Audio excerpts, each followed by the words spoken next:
तो यहाँ पर देखिए हम लोग एक्सरसाइज 5.1 क्वेश्चन नंबर 4 देखने वाले हैं। यहाँ पे क्वेश्चन में है which of the following are in AP. आपको चेक करना है कि कौन सा ये वाला सीक्वेंस जो है एपी में है या नहीं, और अगर वो एपी में है तो आपको इसका कॉमन डिफरेंस निकालना है, साथ ही 3 और टर्म्स निकालने हैं। देखिए यहाँ पे राइट 3 मोर टर्म्स, तो आपको कॉमन डिफरेंस के साथ साथ 3 और टर्म लिखने हैं। सबसे पहले आपको एपी में है कि नहीं चेक करना होगा।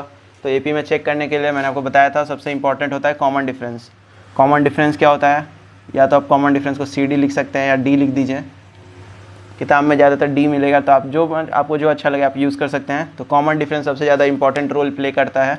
कॉमन डिफरेंस का आपको पता है क्या, कैसे कॉमन डिफरेंस निकलता है। कॉमन डिफरेंस यानी कि आपको नाम से ही पता चल रहा होगा कि ये जो डिफरेंस है वो सब में कॉमन होना चाहिए, तभी एक एपी में होगा। तो कॉमन डिफरेंस का फॉर्मूला क्या a2 - a1 होता है। साथ ही आपको बताया गया था कि आप a3 - a2 भी यूज़ कर सकते हैं, a4 - a3 भी यूज़ कर सकते हैं।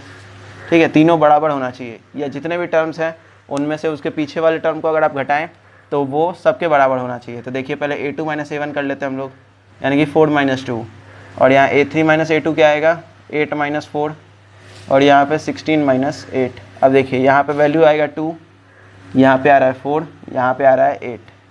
ठीक है, तो ये तीनों तो आपस में बराबर नहीं है। तब ये तीनों बराबर नहीं है, तो यानी कि ये एक एपी में नहीं है।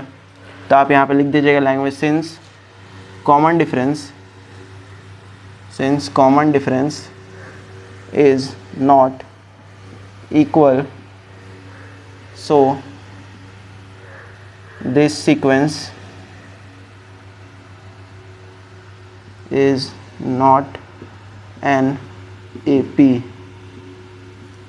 या फिर आप यहाँ क्वेश्चन से भी देख के बता सकते हैं, यहीं पे आपको दिख रहा होगा a2 - a1 a3 - a2 करके, या आप ऐसे नहीं करके एक और तरीका यूज़ कर सकते हैं। आप इसके जगह पे आप d1 d2 भी लिख के यूज़ कर सकते हैं। जैसे d1 आपने लिखा a2 - a1, फिर उसका वैल्यू निकाल लिया जो कि 2 आ रहा है, फिर d2 निकाल लिया a3 - a2, फिर d3 निकाल लिया a4 - a3, और ऐसे तीनों का वैल्यू 2 4 8 आ रहा है। आप ऐसे भी दिखा सकते हैं कि d1 d2 d3 बराबर नहीं है, क्योंकि ये तीनों एक ही एपी के हैं, तो सबको बराबर होना चाहिए क्योंकि कॉमन डिफरेंस सबका सेम होता है।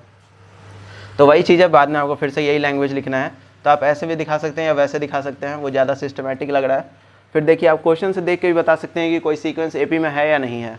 कैसे, देखिए यहाँ 2 है, 4 है, 8 है और 16 है। आपको पता है कॉमन डिफरेंस आप कैसे निकालते हैं, आगे वाले टर्म में से पीछे वाले टर्म को घटा लेते हैं। तो 4 में से अगर आप 2 सब्ट्रैक्ट करिए तो क्या मिलेगा, 2 मिलेगा।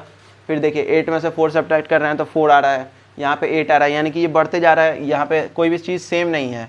बट अगर इसके जगह पे आप अगर एक सीक्वेंस देखें 2 4 6 8, अगर आपसे पूछा जाए कि ये एक एपी में है या नहीं है, तो आप कैसे देखेंगे। अगर आपको बताया जा रहा है कि आप पेन नहीं यूज़ कर सकते हैं, आप डायरेक्ट बताइए, तो आप कैसे करेंगे, आगे वाले टर्म में से पीछे वाले टर्म को घटाएंगे। तो 4 में से 2 घटा रहे हैं तो 2 बचेगा, फिर 6 में से 4 घटा रहे हैं तो भी 2 आ रहा है, 8 में से 6 घटा रहे हैं तो फिर 2 आ रहा है, यानी कि 2 2 2 ही आ रहा है, यानी कि एक एपी है क्योंकि इसका कॉमन डिफरेंस क्या है, इक्वल है। ठीक है, तो आपको ऐसा ध्यान देना है। आपको इतना लिखने का एग्जाम में आप लिख सकते हैं, बट अगर आपको नॉर्मली क्वेश्चन सॉल्व करना है तो आप ऐसे भी देख के बता सकते हैं कि एक एपी में है या नहीं है। तो ठीक है, आप लोग इस वीडियो में इतना ही था। हम लोग आगे क्वेश्चंस और बनाएंगे। तो वीडियो पसंद आया तो वीडियो को लाइक करिए और चैनल को सब्सक्राइब करिए।